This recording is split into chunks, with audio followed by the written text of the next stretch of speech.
Ahora sí, amigo. Bueno, ¿qué tal? Aquí estamos con Matías Farías, en una de las conversaciones, un espacio de conversación de este seminario Utopía Sur, en su tercera versión, configuraciones soberanas, lo hemos llamado en esta ocasión, y como venimos haciendo, intentamos pensar desde Martín García problemas, cuestiones que tienen que ver con la soberanía nacional y la soberanía regional del Cono Sur, soberanía en términos amplios, políticos, económicos, pero también en términos del imaginario, ¿no? De cómo se configura, este, incluso bajo la lógica de la utopía, ¿no? Allí recuperamos distintas líneas que han pensado García como un cónclave eh, referencial, digamos, de una soberanía regional. Y la soberanía en términos de tiempos neoliberales aparece también como un horizonte cuasi utópico, un tal caso en disputa, ¿no? Y en ese sentido, en esta oportunidad, la idea es poder pensar distintas tramas de islas, distintos espacios donde la pregunta por la soberanía repercute o anida allí en su propia historia, incluso distintas querellas, de vuelta políticas, económicas, pero también culturales, simbólicas, y sobre todo en este tiempo, en este año de la pandemia, donde hemos todos estado aislados, la trama o el mapa de islas de repente tiene como una significación otra. Así que bueno, con Matías Farías queríamos conversar sobre las Islas Malvinas. Él es profesor de filosofía por la Universidad de Buenos Aires, docente de pensamiento social argentino y latinoamericano por la misma universidad y por la Universidad Nacional de José C. Paz. Trabaja en el Ministerio de Educación y ha participado en distintas intervenciones en torno a la cuestión Malvinas, ha participado en el libro Pensar Malvinas, bueno, y múltiples intervenciones en torno a esta cuestión. Digo la cuestión porque se lo nombra de esa manera, la cuestión. Y en principio, bueno, agradecerle a Matías este momento, este intercambio. Iba a ser sumero, ahora es mitero, virtual, pero intentando generar cercanías dentro de lo que se pueda, y preguntar efectivamente cómo él piensa a Malvinas dentro de la pregunta por la soberanía, eh, no solamente argentina, sino también de sur, como primera y sencilla pregunta, compañero. Bueno, vos ahí hablabas de la cuestión. Ahí todavía un eco. Hablabas de la cuestión. Bueno, en realidad se le llama la cuestión de Malvinas a la historia del reclamo diplomático, ¿no? El punto es que no solamente Malvinas ha sido un reclamo diplomático, sino que fue algo más. Si hubiera sido simplemente un reclamo, si hubiera sido y si fuera, porque todavía no es, un reclamo diplomático, bueno, uno podría decir, habría sido y es la causa que le da cierta consistencia al Estado argentino en términos de una política exterior sostenida a lo largo del tiempo. ¿Se escucha bien? Porque yo siento como algunas interferencias. Sí, ¿Viene bien?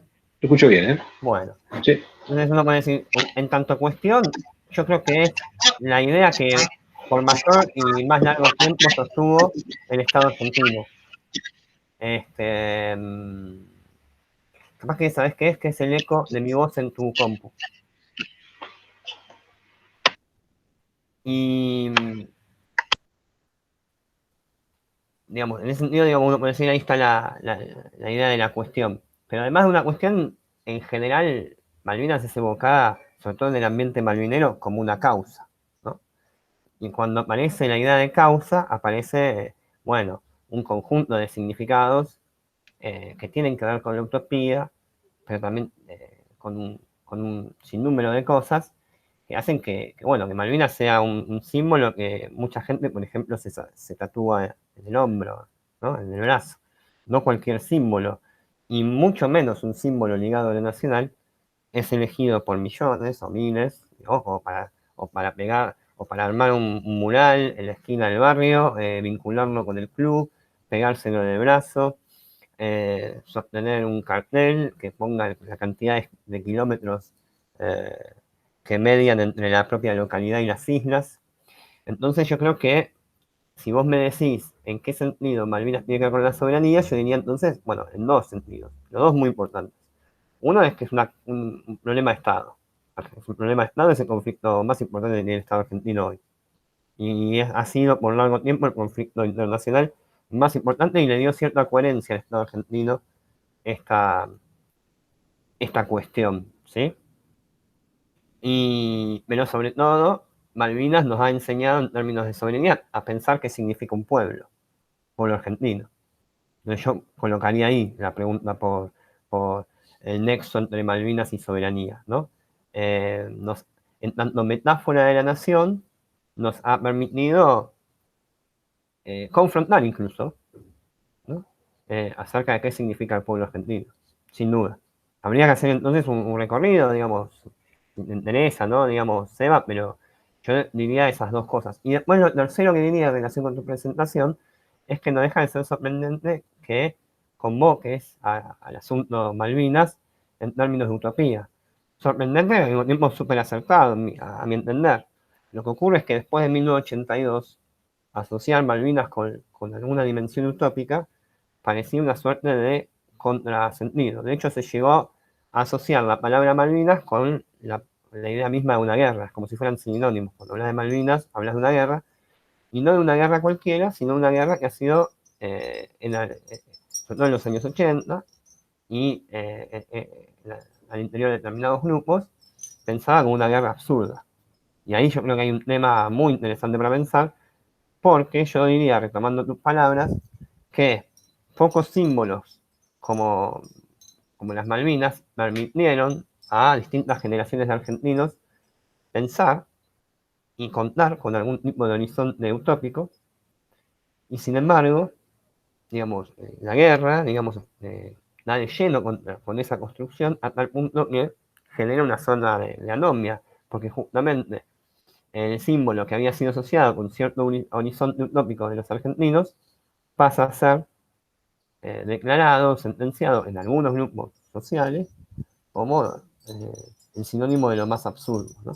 Entonces ahí se genera una conmoción notable, bueno, que se va a encarnar en el cuerpo de los combatientes, ¿no? Digamos, de aquellos que en nombre de la utopía van a ir a poner el cuerpo, sin duda, en un contexto singular, como es el de 1982, el contexto del terrorismo de Estado, que de repente reciben, en el contexto de la recuperación de la democracia, algunos discursos que asocian, digamos, la experiencia que los define, que es la experiencia de la guerra, con, con el sinsentido, ¿no? Eso es uno de los grandes dramas de la herencia de la dictadura y de los años de la transición democrática. Yo diría que en toda tu presentación ahí hay tres elementos, ¿no? Digamos, por un lado, la idea de la coherencia del Estado argentino, que de algún modo su unidad, bueno, o sea, realmente el Estado argentino ha ido para distintos modos, para distintos lugares a lo largo de la historia, ¿no? Ha ido, porque incluso, digamos, uno puede decir, mantuvo la línea del crimen y del asesinato Mansalva, ¿no? Hubo otros momentos del Estado argentino distintos a eso. Entonces uno puede decir, el Estado argentino fue por varios lados. Sin embargo, el reclamo de las islas perduró. Segundo, y para mí es el punto más interesantísimo, Malvinas como se convirtió en una suerte de metáfora de la nación y así, de ese modo, nos enseñó a pensarnos como pueblo. Y después, bueno, es que es el crack de la guerra, ¿no? El efecto de shock que produce, digamos, en términos de sentido, ¿no?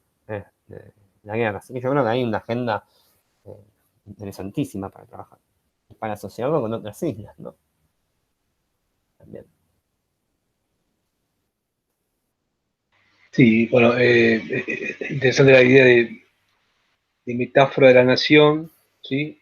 Asociado a un componente utópico que, como vos bien decís, se complejizó claramente luego de 1982, pero que a su vez este horizonte metafórico, utópico, se revincula también a su carácter de isla, digamos, ¿no? La isla manteniendo este estatuto entre fantástico, entre lo alejado, incluso esto en la isla del Atlántico Sur, ¿no? Del sur, digamos, ¿no? Un sur-sur, lejanas islas del sur que configuran también un horizonte imaginario, utópico, metafórico, ¿sí? Que de hecho ha tenido distintas formas de expresión, ¿no? Literarias, cinematográficas, digo, evidenciando que no solamente la guerra como acontecimiento es recuperada, digamos, ¿no?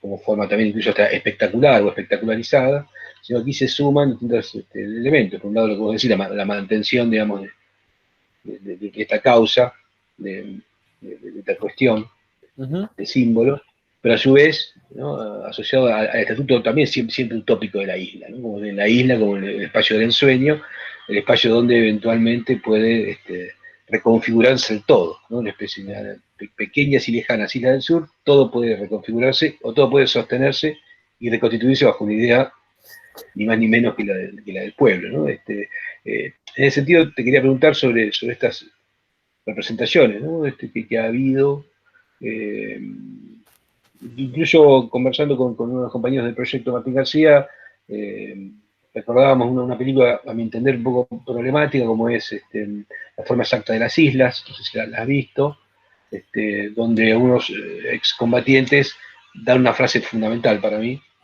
casi lo más interesante de esa película es uno de los excombatientes diciendo, la soberanía son los muertos.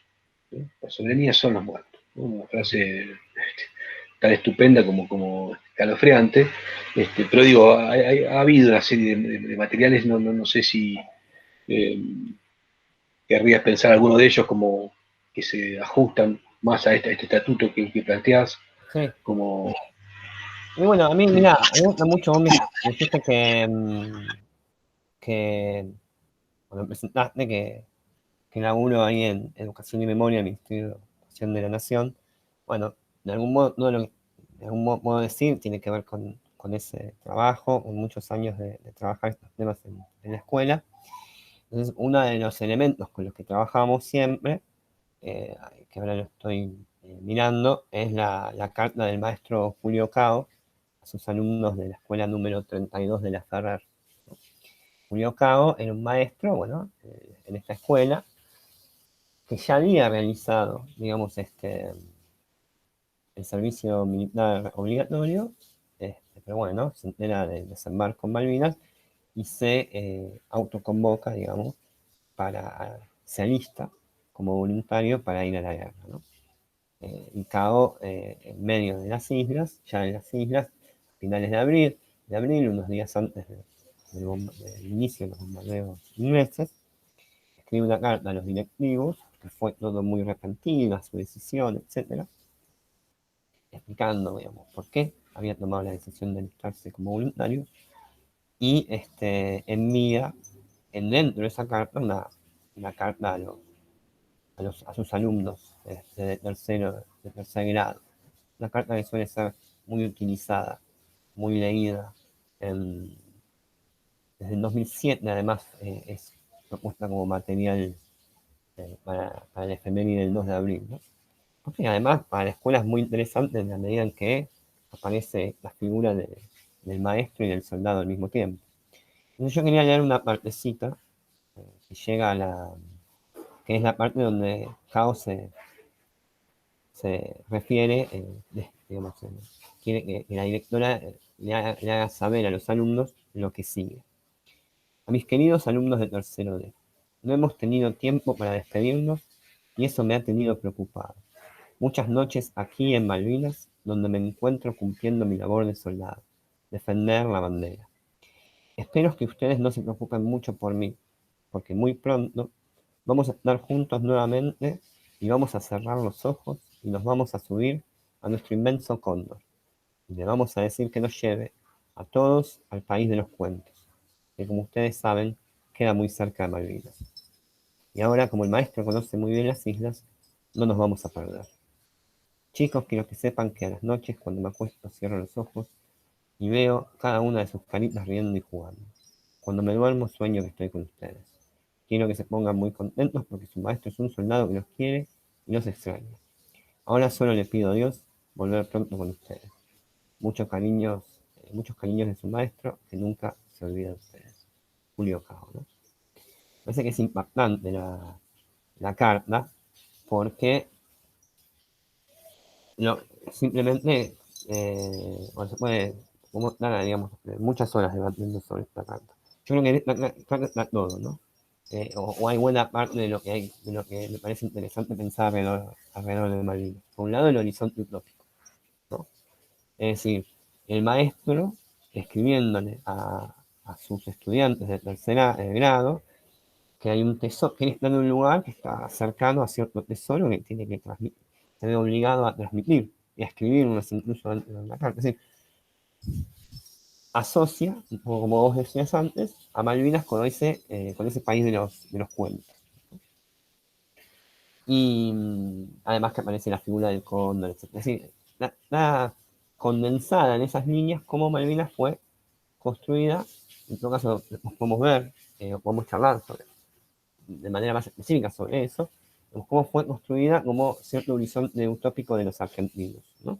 A tal punto que el maestro se alista voluntariamente para ir a la guerra y, y ya en las islas escribe a sus alumnos bueno, que está tocando con las manos la utopía, ¿no? O sea, una cosa similar. Al mismo tiempo, no es un relato épico de un sujeto, digamos, que está...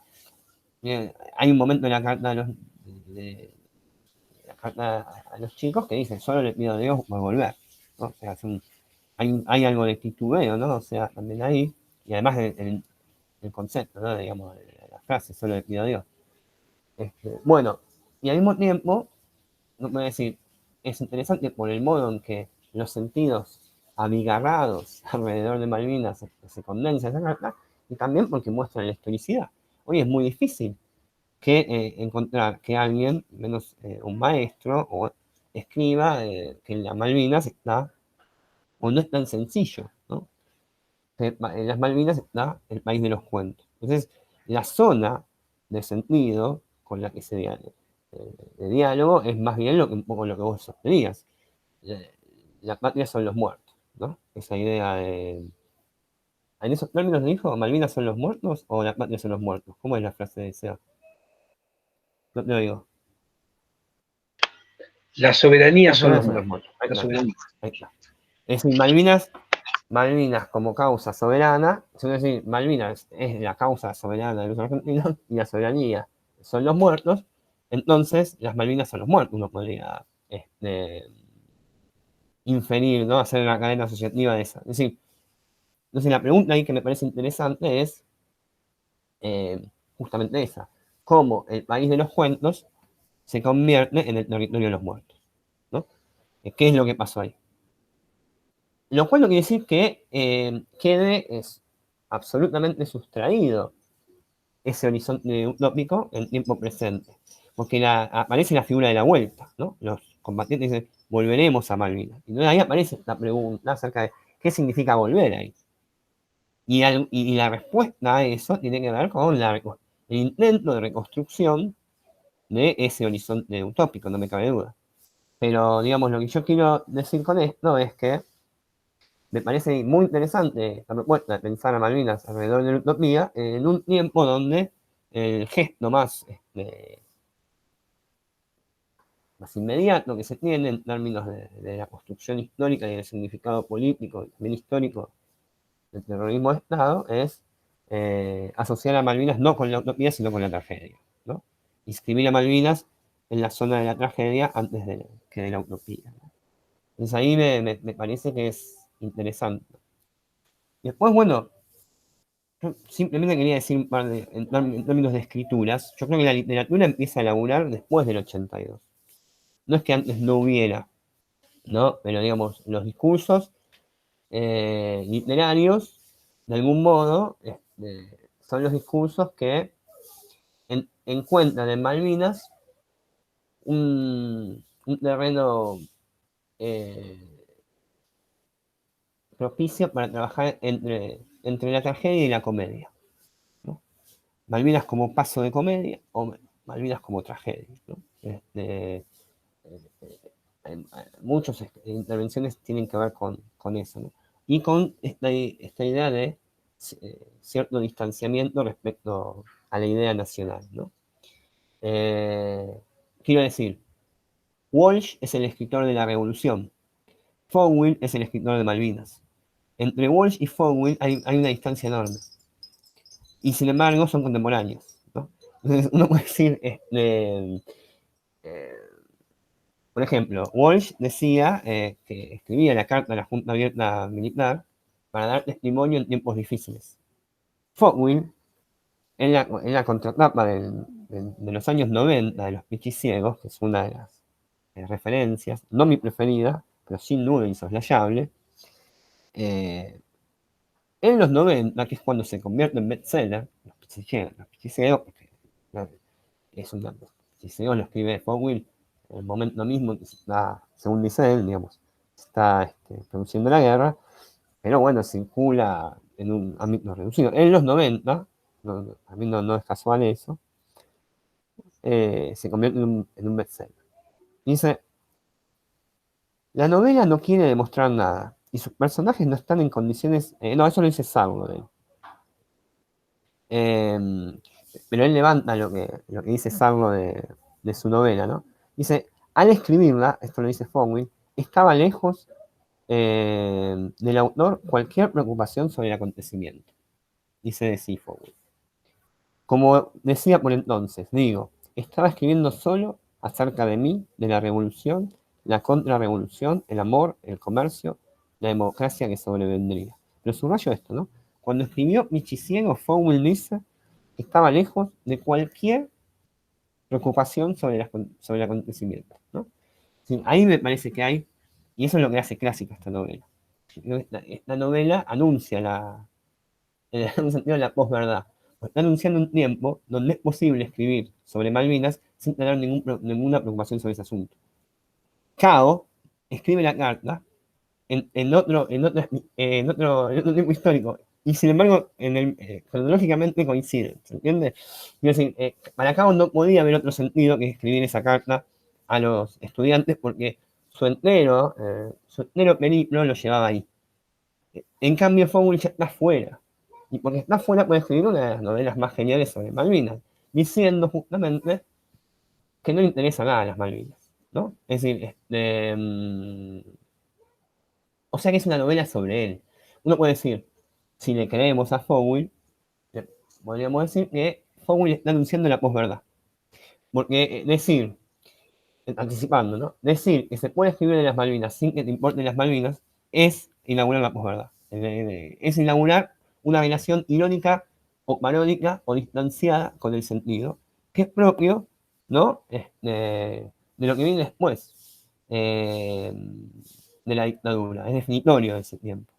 Entonces yo diría que, bueno, por ejemplo, esta escritura hay que pasar por esta escritura claramente porque efectivamente acá hay pistas enormes sobre nuestro tiempo y sobre cómo aquello que era pensado como la metáfora de la nación termina siendo evocada ahora como sigue siendo pensada en la escena de un significante sobre el cual es posible seguir la pista de nuestra deriva colectiva, pero en un contexto donde muy distinto al anterior a 1982, porque el autor está diciendo que no le interesaba nada de aquello de lo cual estaba hablando, y eso de lo cual estaba hablando eran las Malvinas, notable, ¿no?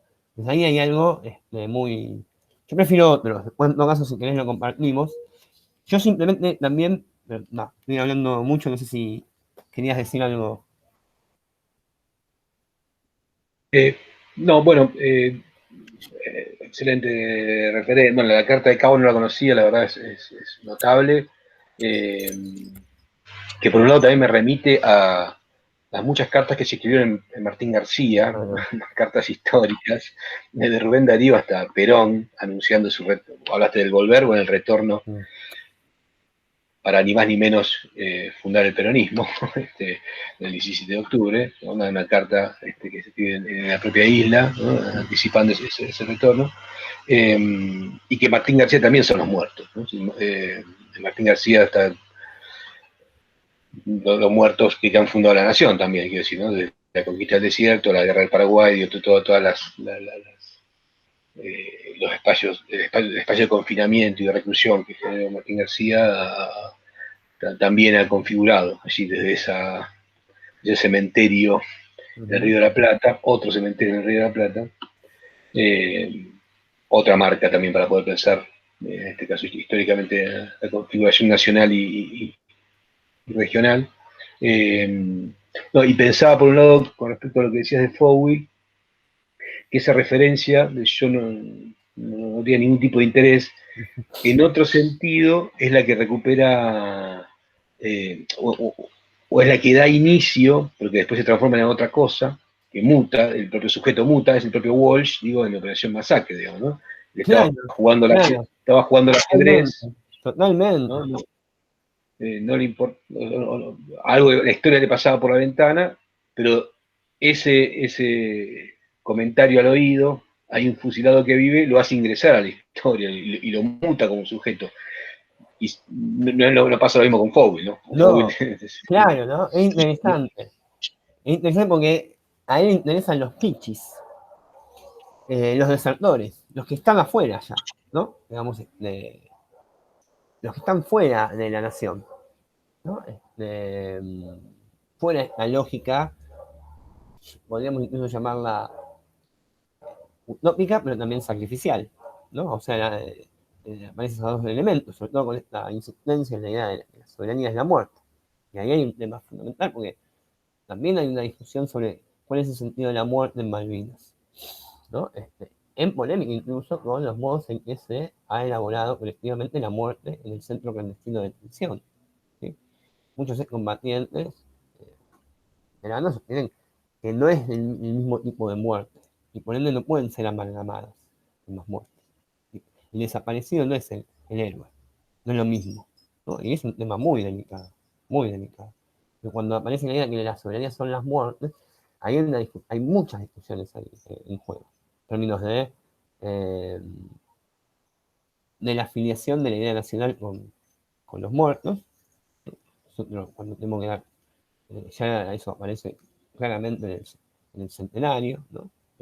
Cuando conversamos sobre Lugones, y después aparece toda una deriva, ¿no? Es decir, hay muchos sentidos, muchas discusiones en esa definición.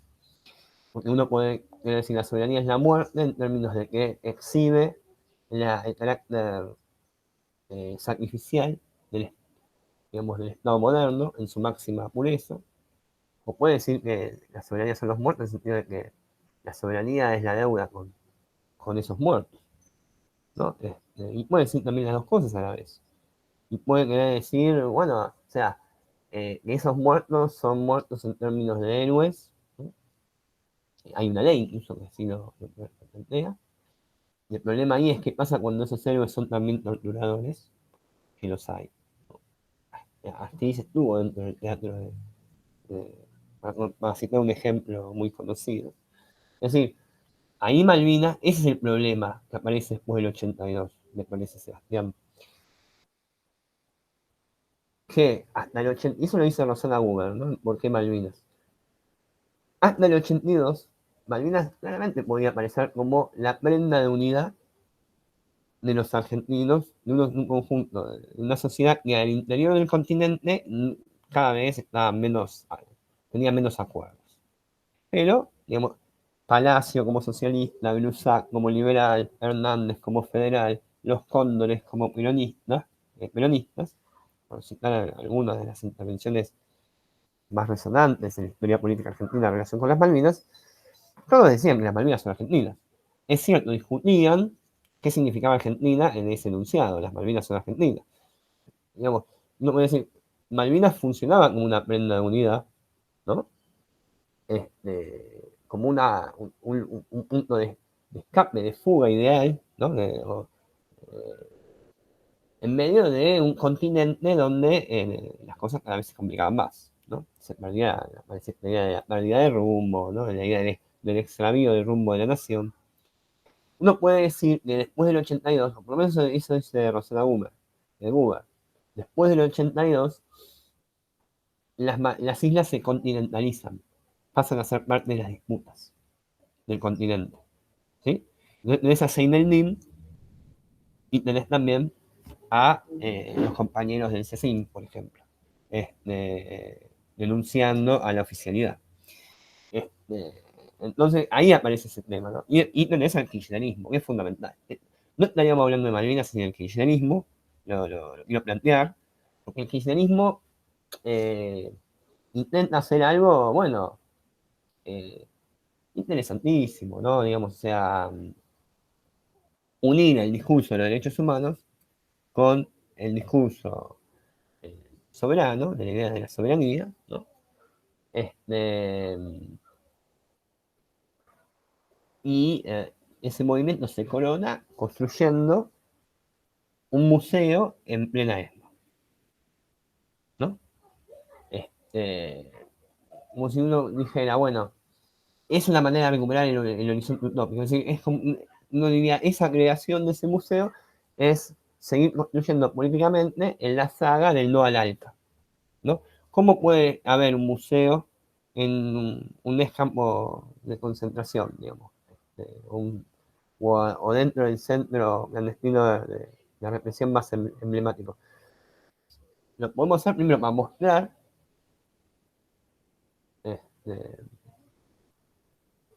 el contexto del terror en que se tuvo lugar la guerra, al mismo tiempo para intentar recuperar algo de ese orden del horizonte utópico mediante una apuesta política por redefinir la idea misma de patria, ¿no? La patria son los derechos soberanos y los derechos humanos, ¿no? Entonces hacer un museo de las Malvinas en la ESMA tiene que ver con eso. Si no está el kirchnerismo, yo creo que no sé, porque por supuesto, los excombatientes se organizaron en muchos centros, ¿no? Vieron las batallas, las guerras después de la guerra, según sus propios conceptos, desde los 80. Recién del Estado Nacional reciben una pensión en los años 90. Recién, estamos hablando. Fíjense lo que hizo la sociedad argentina, fijémonos, con lo que había definido como su máxima, o una de sus máximas utopías, ¿no? El abandono fue notable. Notable. La primera pensión a nivel nacional se comienza a cobrar en los años 90. Y bueno, y después aparece esta idea de retomar la bandera de Malvinas con el kirchnerismo. Yo creo que le dio mucho impulso a esto y a ver si era posible, porque en última instancia el problema ahí es cómo pensar la idea nacional después del terrorismo de Estado. Y creo que el kirchnerismo quiso decir algo al respecto. Y en ese sentido tuvo que intervenir sobre Malvinas.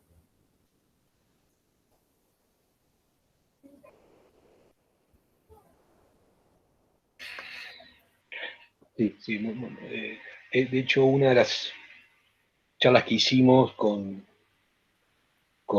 docentes y estudiantes de la escuela Pincén de Martín García, de ahí siempre se acoplan y juntan símbolos. La misma escuela tiene a Solís para la primaria y Pincén para la secundaria, el mismo edificio. Hicimos una conversación con Edgardo Esteban, del museo. Y de hecho en Martín García, bueno, hay un destacamento histórico, digamos, de la prefectura, y es un espacio donde han ido incluso excombatientes, es decir, la causa Malvinas allí tiene mucho arraigo, la escuela siempre hace algún tipo de intervención, y hubo mucho interés en la conversación con Edgardo Esteban, ¿no? Digo, este vínculo que generas, o que evidencias que genera el kirchnerismo en torno al museo dentro de la ESMA, digo, ¿no? Hay una especie de capas donde la pregunta por la muerte se reconfigura, y lo heroico y lo sacrificial, ¿no? Por mi parte, una última pregunta que quería hacerte era el vínculo que vos podrías trazar o entre Malvinas y Martín García, desde donde te resulte o te resuene, e incluso si es conocido Martín García, si has estado allí. No,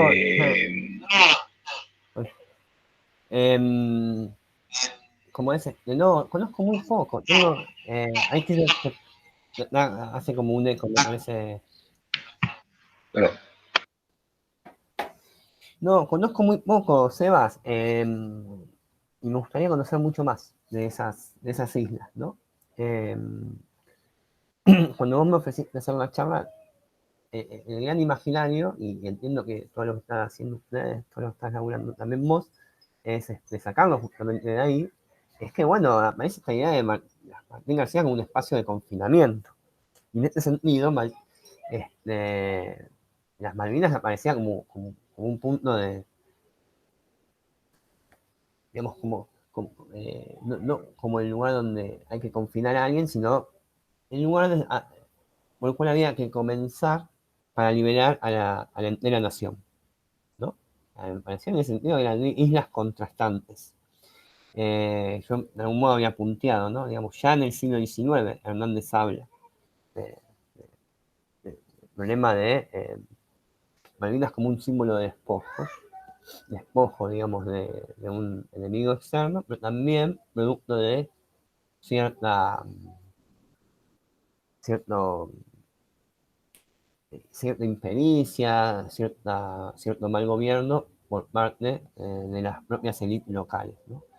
Y con eso va a ir construyendo ya Hernández en el siglo XIX esta idea de que Malvinas es el gran símbolo de los despojados. De, el símbolo que permite reunir por la parte a todo un conjunto de malheridos, de despojados de toda esta nación. Yo creo que eso es muy importante. Uno puede decir que esa construcción termina con Atahualpa Yupanqui y la hermanita perdida, ¿no? Entonces, uno puede entender mucho más por qué la gente se tatúa las Malvinas, ¿no? Porque tatuarse las Malvinas es pedir, es de algún modo, hacerse amigo de todo aquel que sufrió algún tipo de ultraje, ¿no? Algún tipo de despojo. Ese es un sentido muy potente. La tradición liberal, con Glusac a la cabeza, ubica a Malvinas en el lugar del símbolo eleccionador. Es todo lo que le puede pasar a un pueblo cuando en lugar de elegir a Rivadavia, elige a Rosas. Está muy claro en el texto de Glusac. ¿Sí? Un elemento, es interesante porque la tradición liberal tiene un discurso sobre Malvinas, no es que no lo tiene.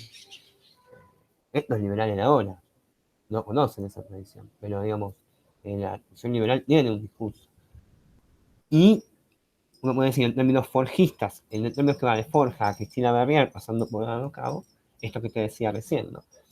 Cuando se le hace el monumento a Canning en la ciudad de Buenos Aires, Forja, en el 37, Forja saca un folleto diciendo británicos es el petróleo, británicos es el frigorífico, británicos son los puertos, británicos son las Malvinas, lo único que entre comillas, ¿no?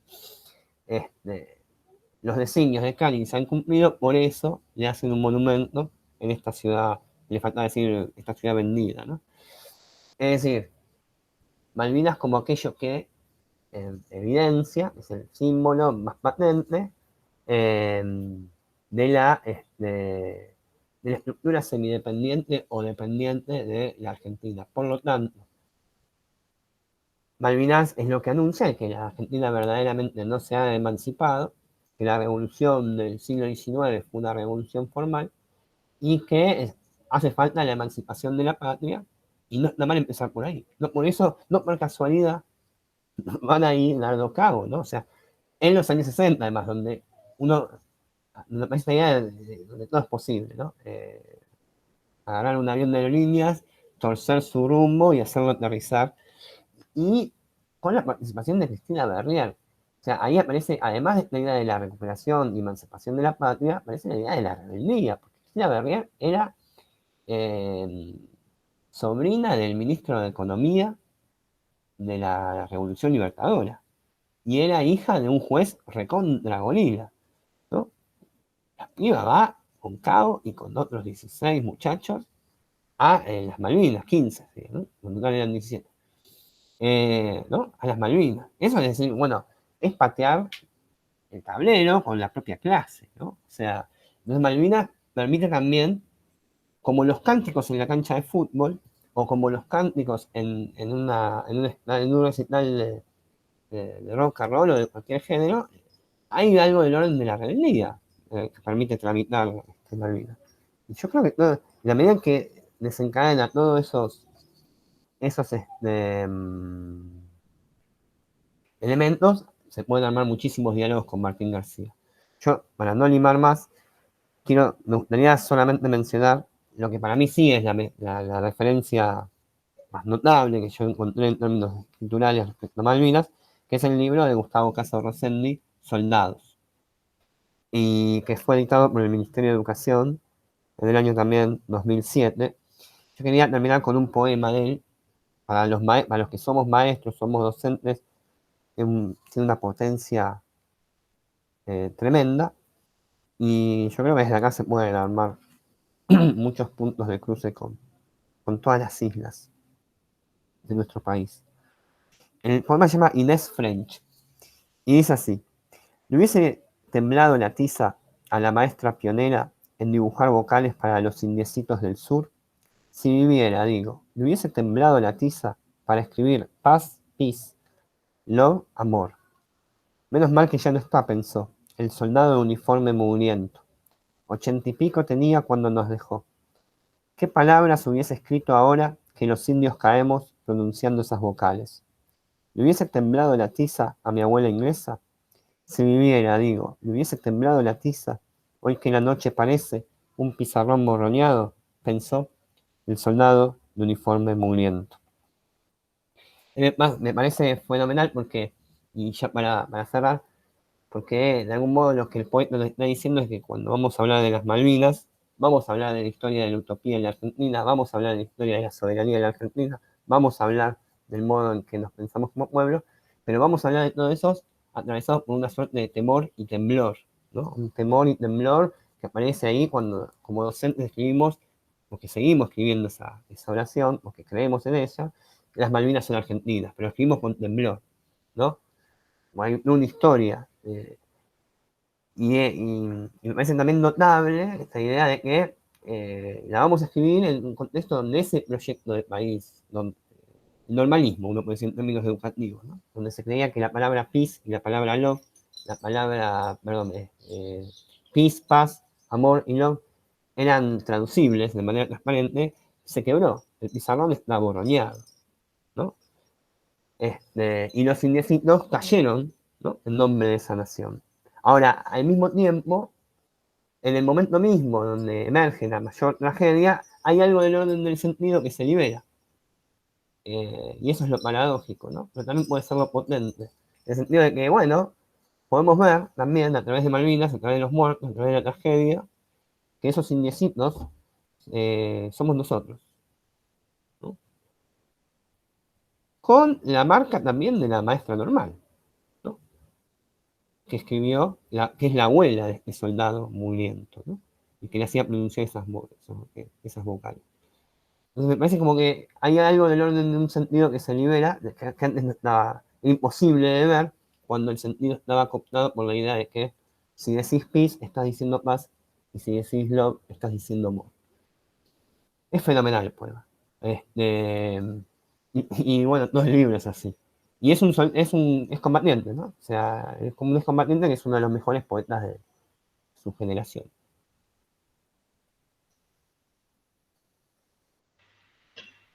Bueno, Matías, hermoso poema, hermosa intervención. Muchísimas gracias. Nos encontraremos en Martín García. Cuando me inviten, que voy. Allí nos vemos. Bueno, Nos vemos. muchas gracias.